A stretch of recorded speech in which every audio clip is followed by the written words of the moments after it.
বলেন এ মুসলমান, তাহলে এই নবীর জন্ম হিসাবে যদি আমরা খুশি হয়ে থাকি, এই নবীর জন্ম হিসাবে যদি আপনি আমি অত্যন্ত আনন্দিত হই, তাহলে সেই সময় তো আপনার আমার আনন্দ প্রকাশ পাবে।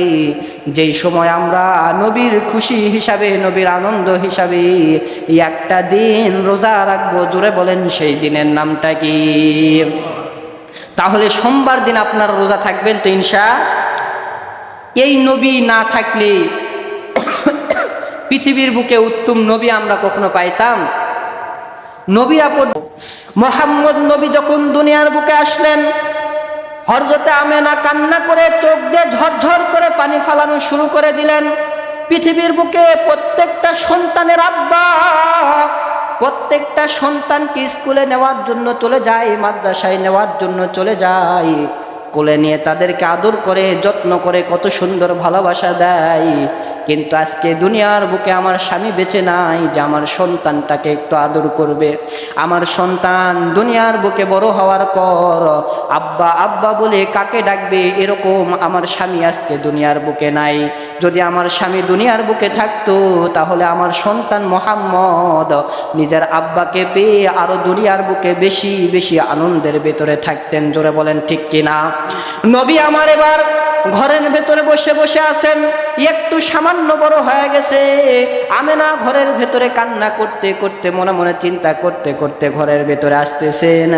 ঘরের ভেতরে আসিয়া হযরতে আমেনা দেখতেছে তার সন্তান কার সাথে না জানে খেলাধুলা করতেছে। হযরতে আমেনা চিন্তা করে কার সাথে খেলাধুলা করতেছে একটু দেখার দরকার। হযরতে আমেনা জানালা দিয়ে দেখতেছেন ওই আসমানের বুকে চাঁদ এসে বিশ্ব নবীর সাথে ঘরের ভেতরে খেলাধুলা করতেছে। হযরতে জিবরাইল আমিন সাইটে বসা আছেন। হযরতে জিবরাইল আমিন নবীর সাথে সুন্দর করে খেলাধুলা করতেছে। হযরতে আমেনা এটা দেখিয়া আশ্চর্য হয়ে তাহাজ্জুদের নামাজ পড়ে আল্লাহর কাছে কান্না করে, আল্লাহকে ডাক দে বলে, মাবুদ, আমার সন্তানের সাথে অলৌকিক ঘটনা, কি ব্যাপার আমি তো বুঝলাম না। আমার সন্তান দুনিয়ার বুকে কি এমন হয়েছে যেই সন্তানকে এত সম্মান দান করা হচ্ছে, যেই সন্তানকে আমার আল্লাহ তাআলা এত সম্মান এত ইজ্জত দান করেছে, কেন দান করেছে এটা আমি তো বুঝলাম না। এইবার হযরতে আমেনার স্বপ্নের ভেতরে একজন দাড়ি টুপি পরনেওয়ালা সুন্দর চেহারা দেখনেওয়ালা একজন ব্যক্তি এসে হযরতে আমেনাকে ডাকতে বলে, আমেনা, ও আমেনা, তুমি কি জানো তোমার এই সন্তানকে আমার আল্লাহ তাআলা দুনিয়ার বুকে কেন পাঠায়া দিছে? এই দুনিয়াতে যত সন্তান তুমি দেখতে পাও, সমস্ত সন্তানদের থেকে তোমার সন্তান আলাদা।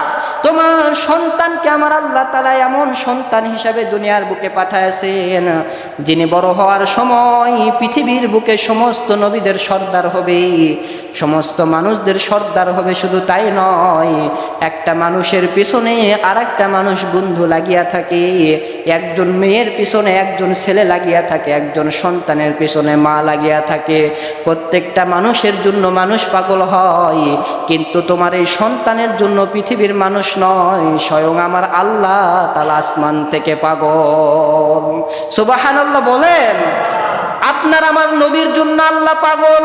আল্লাহ তাআলা ডাকতে বলে, নবী গো, পৃথিবীর বুকে সমস্ত নবীদের জন্য, সমস্ত নবীদের জন্য, সমস্ত মানুষের জন্য মানুষ পাগল হয়, কিন্তু নবী আপনার জন্য পৃথিবীর মানুষ তো পাগল, কিন্তু পৃথিবীর মানুষ নয়, স্বয়ং আমি আল্লাহ তাআলাও পাগল। সুবহানাল্লাহ বলেন। তাহলে এই নবী রবিউল আউয়াল মাসে এসেছেন, তো এই রবিউল আউয়াল মাসে আপনার আমার নবীর জন্ম হিসাবে কিছু করার দরকার আছে না নাই? এ জোরে জোরে বলেন, আছে না নাই? নবীর জন্ম হিসাবে কি করবেন? আল্লাহর নবী যখন বড় হয়ে গেলেন, সমস্ত মক্কা নগরীর মানুষগুলো দেখতেছেন, সমস্ত সাহাবায়ে কেরাম দেখতেছেন নবী একদিন করে রোজা থাকতেন। সোমবার দিন নবী রোজা থাকেন। সমস্ত সাহাবায়ে কেরাম নবীরে ডাকতে বলে, ইয়া রাসূলুল্লাহ, আপনি সোমবার দিন কেন রোজা থাকেন আমরা তো বুঝলাম না। সোমবার দিন আর বৃহস্পতিবার দিন আপনি কেন রোজা থাকেন আমি তো বুঝলাম না। নবী এবার ডাক দে বলে, সাহাবায়ে কেরাম রে, তোমরা শুনে রাখো, দুনিয়ার বুকে আমার আল্লাহ তাআলা আমাকে পাঠাইছিলেন রবিউল আউয়াল মাসে। আর এই রবিউল আউয়াল মাসের যেই দিনটাতে আমি দুনিয়ার বুকে আসছিলাম, ওই দিনের নাম ছিল সোমবার দিন। জোরে বলেন কি দিন? আমি যখন মক্কা থেকে মদিনায় সফর করে যাই, সেই দিনের নামও সোমবার দিন। আল্লাহু আকবার বলেন। সেই দিন থেকে মক্কা থেকে আবার মদিনায় যখন আমি হিজরত করে আসলাম, সেই দিনের নামও সোমবার দিন। আবার সেই দিন থেকে আমি বড় হইতে হইতে 63 বছর জিন্দেগি, এই জিন্দেগির ভেতরে আমি যেই দিন ইন্তেকাল করব, এই দিনের নামও থাকবে, জোরে বলেন কি দিন? সেই দিনের নামও থাকবে সোমবার দিন। এই কারণে সোমবার দিন যেই ব্যক্তিরা রোজা থাকবে, আমার রসুল খুশি হয়ে ওই ব্যক্তিকে সুপারিশ করে জান্নাত দান করবে। সুবহানাল্লাহ বলেন। তাহলে আমাদেরকে রসুলের জন্ম হিসাবে একটা জিনিস মানতে হবে, সেইটা হচ্ছে সোমবার দিন করে রোজা থাকা। যদি অন্য কোনো মাসের ভেতরে আপনি রোজা না থাকতে পারেন তাহলে কোনো সমস্যা নাই, কিন্তু এই রবিউল আউয়াল মাসে যে কয়েকটা সোমবার আসবে, এই প্রত্যেকটা সোমবার দিন আমরা রোজা থাকবো ইনশাআল্লাহ। বলি জোরে জোরে বলি না ইনশাআল্লাহ। এই আজকে শুক্রবার, শনিবারের পরে আসবে রবিবার, এরপরেই সোমবার দিন আসবে। সোমবার দিন যদি আমরা রোজা থাকতে পারি রসুলের জন্ম হিসাবে, আপনার আমার নবী খুশি হয়ে ওই ব্যক্তির জন্য সুপারিশকে ওয়াজিব করে দিবেন। সুবহানাল্লাহ বলেন।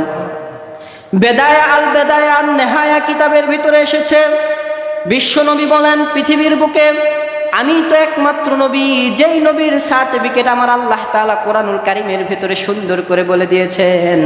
আমার আল্লাহ তাআলা কোরআনুল কারীমের ভেতরে সুন্দর করে সূরাতুল নুনের ভেতরে বলে দিয়েছেন, ওয়া ইন্নাকা লাআলা খুলুকিন আযীম ফাসাতুবসিরু ওয়া ইবসিরুন বিআইয়িকুমুল মাফতুন। আল্লাহু আকবার বলেন। আমার আল্লাহ তাআলা সূরা নূনের ভেতরে বলেন, ও দুনিয়ার মানুষ তোমরা শুনে রাখো, দুনিয়ার বুকে কোনো মানুষের সার্টিফিকেট নিতে গেলে চেয়ারম্যানের কাছে যাইতে হয়, মেম্বার এমপির কাছে যাইতে হয়। কোনো ব্যক্তির সার্টিফিকেট নেওয়ার জন্য, চারিত্রিক সার্টিফিকেট নেওয়ার জন্য, নাগরিকত্ব নেওয়ার জন্য চেয়ারম্যান মেম্বারের কাছে যাইতে হয়। চেয়ারম্যান নিজেও জানে না যার বিষয়ে সে সার্টিফিকেট দিতেছে ওই ব্যক্তির চরিত্রটা কীরকম। মেম্বার সাহেব নিজেও জানেন না যেই ব্যক্তির নাগরিকত্ব দিতেছেন, সার্টিফিকেট দিতেছেন, সেই ব্যক্তির চরিত্রটা কীরকম মেম্বার সাহেব নিজেও জানেন না।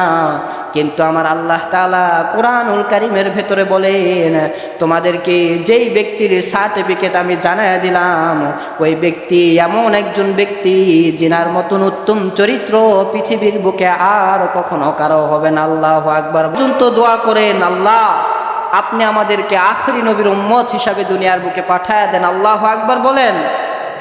তো সেই নবীর উম্মত হিসাবে নবীরা পর্যন্ত দোয়া করে, আর আপনি আমি কয়দিন দোয়া করেছি? দোয়া ছাড়াই আল্লাহ তাআলা ওই নবীর উম্মত হিসাবে আপনাকে আমাকে বানাইয়া দুনিয়ার বুকে সুন্দর করে নাজিল করে দিয়েছেন। আল্লাহ রব্বুল আলামিন বলেন, এ উম্মত তোমরা কি জানো যেই নবীর উম্মত হিসাবে তোমাদেরকে আমি দুনিয়ার বুকে পাঠাইলাম, ওই নবী তো সাধারণ কোনো নবী নয়। ওই নবীর বরকতে তোমরা এই সর্বপ্রথম জান্নাতের প্যান্ডেলের ভেতরে ঢুকবা। সুবহানাল্লাহ বলেন।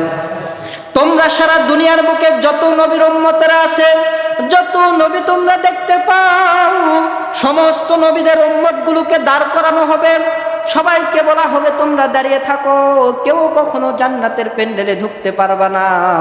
কারণ আমার বন্ধু যতক্ষণ পর্যন্ত জান্নাতে না ঢুকবে, আমার বন্ধুর উম্মতেরা যতক্ষণ পর্যন্ত জান্নাতে না ঢুকবে, তোমরা কখনো ওই জান্নাতের প্যান্ডেলের ভিতরে ঢুকতে পারবে না। আল্লাহু আকবার বলেন। আর জোরে জোরে বলেন আল্লাহু আকবার।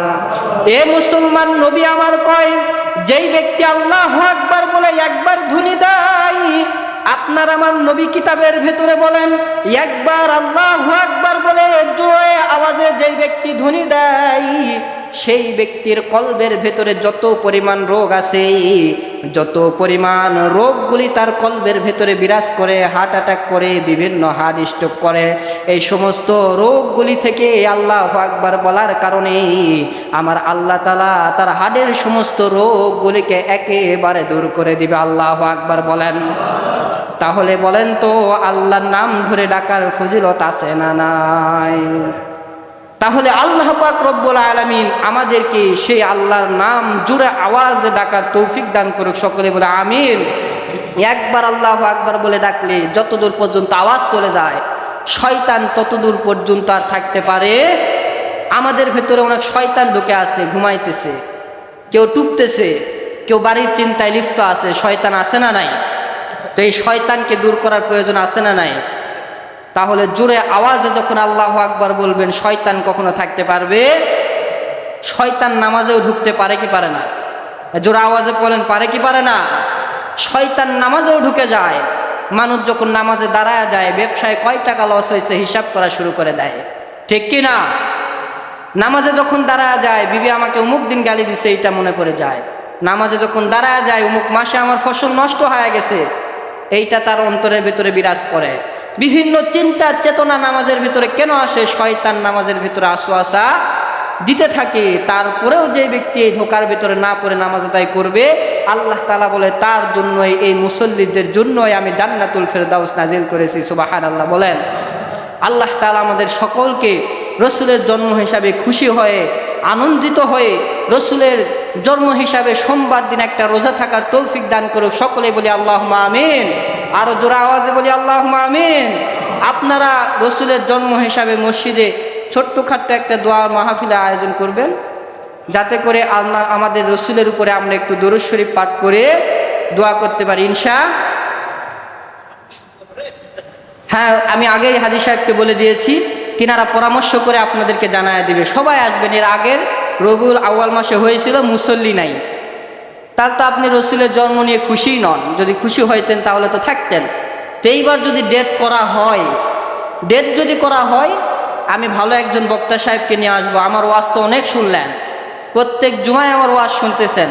এবার নতুন বক্তার ওয়াজ শুনবেন। যদি ডেট করা হয়, আমি নতুন বক্তা নিয়ে আসবো। সবাই আগে ভাগে আসবেন ইনশাআল্লাহ। তাআলা আমাদের সবাইকে কবুল করুক। সকলে বলি আল্লাহুম্মা আমিন। যারা নামাজ পড়েনি, নামাজ